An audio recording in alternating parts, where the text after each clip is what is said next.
नमस्कार श्रोते हो. मी नीलाक्षी काळे-सालके, संस्थापिका मातृगंध पुणे. या भागात आपण ऐकणार आहोत संतांची बुद्धिनिष्ठा. संतांची वचने ही सामान्यांची अवतरणे होतात. त्यांच्या पाठांतरात त्यामुळे भर पडते, पण विचारशक्तीचे उन्नयन घडत नाही. संत हे मतिमंद मूर्तीपूजक नव्हते. उपासनेच्या क्षेत्रात प्रतीकांचे महत्त्व ते मानत, पण जड आणि पार्थिव प्रतीकांच्या मर्यादा ते जाणत. तुकाराम महाराज विचारतात, मातीचा केला पशुपती, परंतु मातीस काय महती? शेवटी शिवाची पूजा शिवाला लाभते आणि माती मातीत मिसळते. एकनाथांचा एक अभंग असाच अंतर्मुख करणार आहे. ते म्हणतात, प्रतिमेचा देव केला काय जाणे ती अबला, नवस करीती देवाशी म्हणती पुत्र देईवो मजसी. न कळे मूढा वर्म कैसे जाहलेसे कर्म, प्रतिमा केलीसे आपण तेथे कैचे देवपण. देव खोटा नवस खोटा एका जनार्दनी रडती पोटा. ज्ञानदेवांनी सुद्धा हाच अभिप्राय एका संदर्भात व्यक्त केला आहे. निर्जीव दगडांची काय करीची सेवा, तो तुझ निर्दैवा देईल काय. हे सारे संत भक्तीचे मर्म जाणत होते. मराठी माणसाला सर्व प्रकारच्या अधःपतनापासून वाचविण्याचा त्यांनी प्रयत्न केला.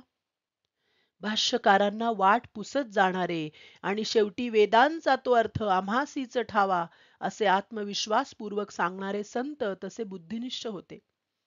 परमार्थात रंगारूपाला महत्व नाही हे लक्षात आणून देताना तुकाराम महाराज विचारतात, भगवे जरी श्वान सहज वेश त्याचा, तेथे अनुभवाचा काय पंथ.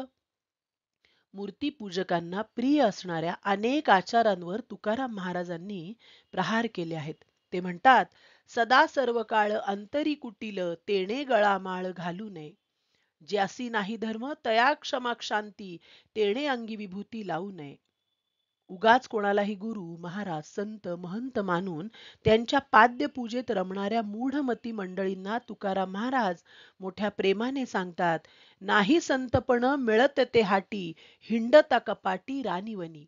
नये मोल देता धनाची या राशी, नाही आकाशी पाताळी ते. तुका म्हणे आहे आपुल्या ते अंगी, गवसेना जगी दुजे ठाई.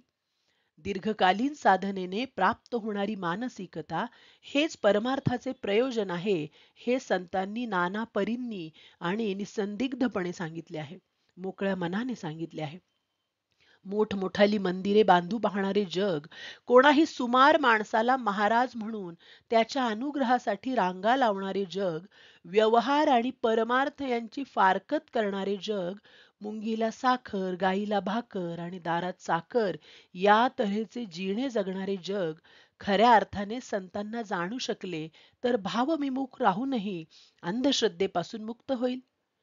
त्याच्या जीवनात देव नावाचे भव्य दिव्य प्राप्तव्य राहील, पण दैव नावाची भीतीदायक गोष्ट राहणार नाही. प्रयत्नांती परमेश्वर, प्रयत्नापूर्वी नव्हे हे या जगाला कळेल. यत्न हाच देव होईल, देव मस्तकी धरावा, अवघा हलकल्लोळ करावा. हे समर्थ सूत्र उमगल्यामुळे सत्य शिव सुंदराच्या निर्मितीला प्रारंभ होईल. धन्यवाद.